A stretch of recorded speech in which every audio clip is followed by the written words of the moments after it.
Joni Mitchell wrote a song about the property at Crescent Heights and Sunset, Big Yellow Taxi, and there's a line in there saying, it ain't paradise, put up a parking lot. And so this last project to me is the reversal, right? It's how to transform a parking lot into a paradise, an urban paradise, right? So, maybe there's a way we can think about things a little bit different. So our final presenter today is Abby Stone, Senior Project Designer at Rios. I like that Karin started at the sky and came to the ground, because Abby's firm in particular is renowned for their ability to connect the streetscapes and the ground planes in really interesting ways.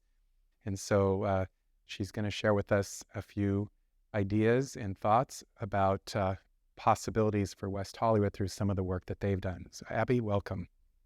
Thank you so much for having me.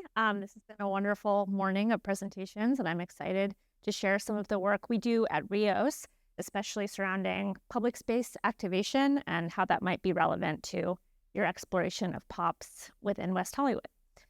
So I'm Abby Stone. I'm a Senior Project Director in Urban Design. I'm trained as an architect, but for the last 6 or 7 years have been working on urban design, and have been thrilled to join Rios's team. We have been practicing in Los Angeles for over 30 years, and throughout all of our work, we really try to foreground narrative and story. So we believe design is never without story. So you'll see throughout these projects, we're really trying to understand what's the underlying narrative and the humans and the place and how these all come together through a story that makes a place meaningful, dynamic, and vibrant.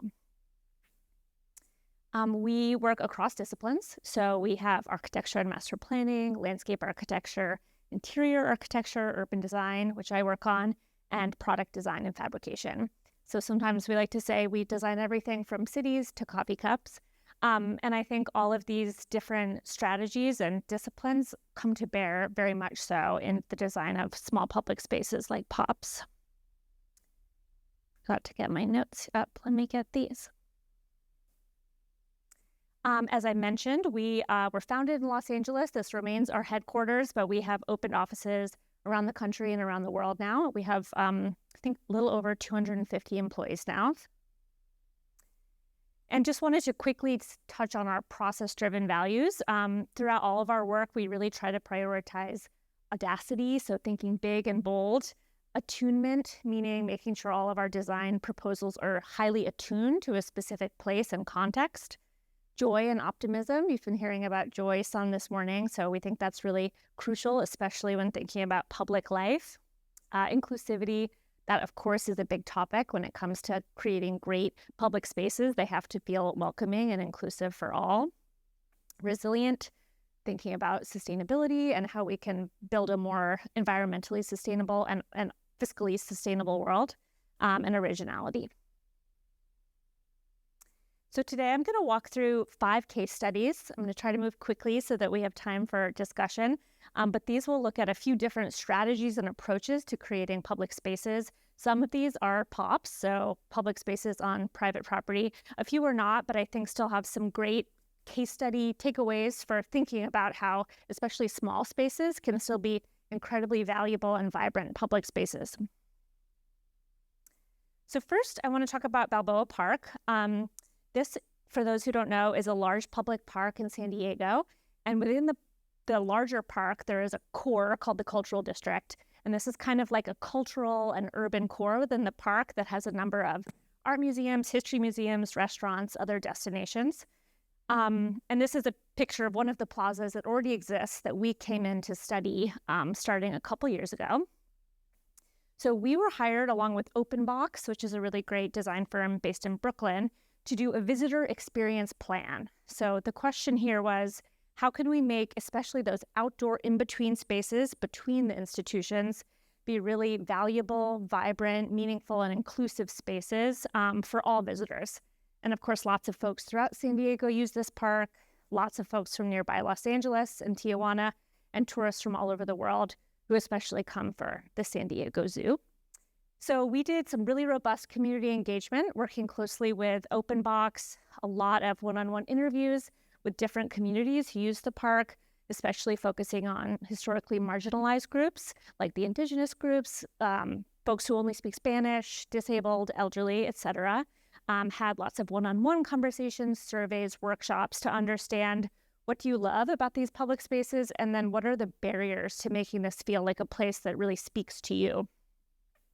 We learned a lot in that process, and some of our takeaways were that this is already a great destination, but there are certain sort of basic elements that prevent it from being super useful and welcoming.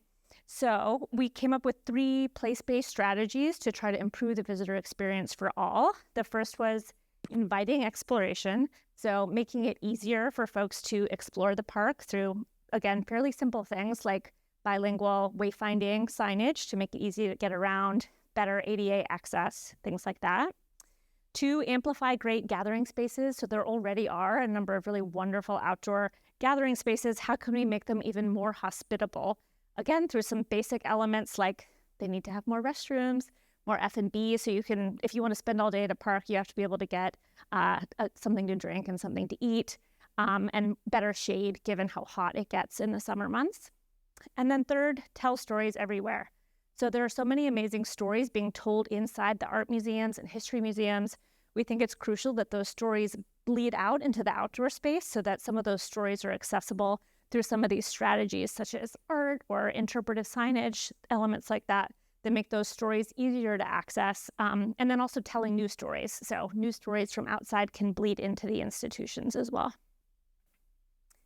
And these are just a couple of very conceptual collages about how some of those different small strategies can come together in a few public spaces to make them feel more vibrant, welcoming, and useful to a wide range of visitors. So the next project I want to talk about is a little bit different. This is a temporary pop-up street activation that we led in Leimert Park during the pandemic. So this is a map of Leimert Park Village, which is just very close by, a few minutes away from Rios's office. And this is one of the historic sort of hearts of Black community and culture and art in Los Angeles. And there are a lot of really great small businesses in this particular corridor that, of course, were struggling quite a bit during the COVID-19 pandemic. So through the LA Mayor's Al Fresco program, which made it easier to have some sort of temporary outdoor activation so that small businesses could continue to function safely during the pandemic, part of the street was closed, as you can see in the upper left, with barriers from LADOT. And a number of small business owners came to Rios and asked us, is there any way you can help us turn this partial street and parking spaces into a useful space for these small businesses and our whole community? So we did a number of Zoom meetings, and we had an in-person, socially distanced event where folks gave us input on what would make this space useful and meaningful to them. And part of what we did was help the city purchase some tables with umbrellas, sort of standard street furniture. But we also wanted to use our Rios fabrication lab to say, can we make something quick, low cost, that would also really reflect the art community of Leimert Park? So this was an opportunity to not sort of project Rios's imagination per se on this site, but to really honor all the amazing artwork that's already being made by Leimert Park artists and feature that through street furniture.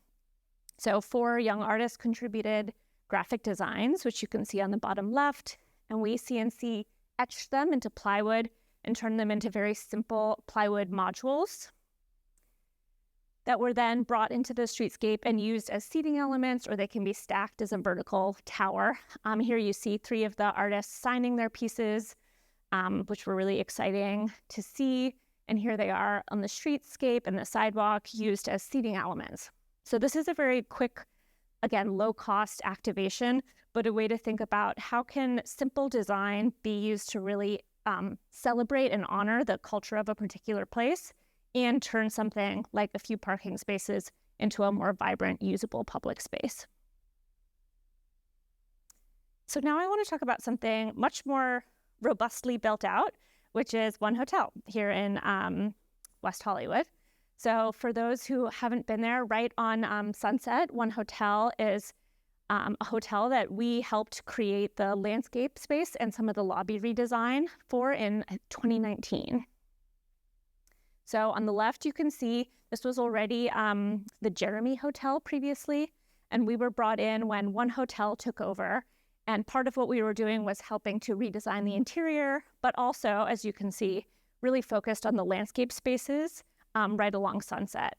So this can be a relatively harsh stretch of street, very vehicular oriented, not great for a pedestrian experience. And so it was really important to us to find a way to create a moment of green respite sanctuary that connects off of Sunset, really draws folks in to what we called the canyon in between these buildings, and create a green space that connects people. So in the plan here, you can see Sunset along the north, and that canyon is what I was just talking about, a green space that really welcomes and draws folks in, and then connects you to the terrace with great views up Plan South. So here's a drone view of that really sort of, again, that green sanctuary space, which we think not only draws people in, but draws people together, and then also, of course, to the interior of the hotel. So we focused on not only the exterior, but we also helped redo the interiors. So here we tried to use material similarities, lots of wood and stone and natural terracottas, materials like that, to bring the outside in and the inside out and create a really seamless integrated experience between that outdoor canyon and the indoor lobby and restaurant. You can see in the upper left a little bit, we used reclaimed wood materials. I believe that's reclaimed Canary Island pine to make those timber seat walls and benches, and other elements like the one signage. Again, really trying to create a sort of symbiotic relationship between a useful, welcoming outdoor space and the interior of the hotel and the restaurant. So the fourth project I want to share is downtown. This is called South Park Commons. This is also on a private space, just like one hotel, but fully open to the public. So this was about a 1/4 acre public park, which we completed in 2019. And is really intended to feel like a shared backyard for the 2 residential towers that flank this space. It is relatively small, as I said, 1/4 acre, but we created sort of a series of nooks of different gathering spaces, which are intended to be really green and welcoming and comfortable for residents and visitors to use.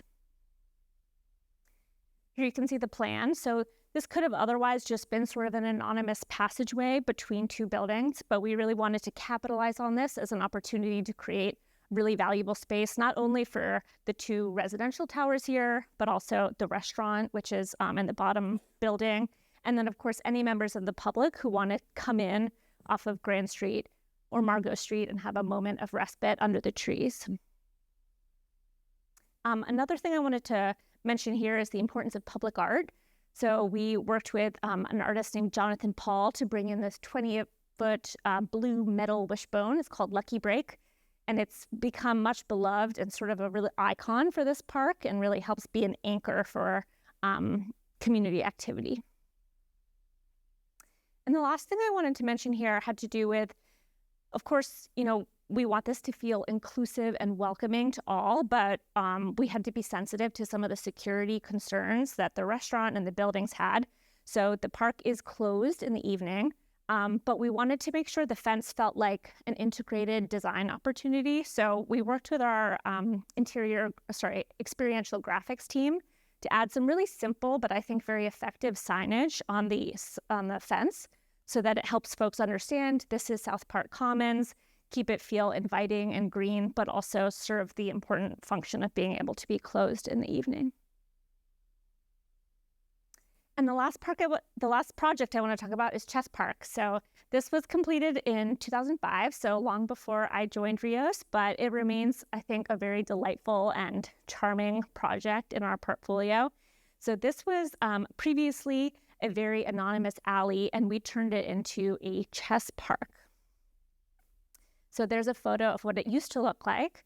And the idea actually came originally from Glendale and its very active chess playing community, who said, we want a park that has chess tables so you can come outside and gather and play with our friends and families. So they took, as you can see in that little plan diagram, what was previously just an alley connecting a parking lot to Brand, and make it a little crown jewel. So you can see in this plan diagram, even though it's quite a small space, we have a bunch of different layers of design strategies to make this a playful and useful public space. So the most iconic are the large chess pieces.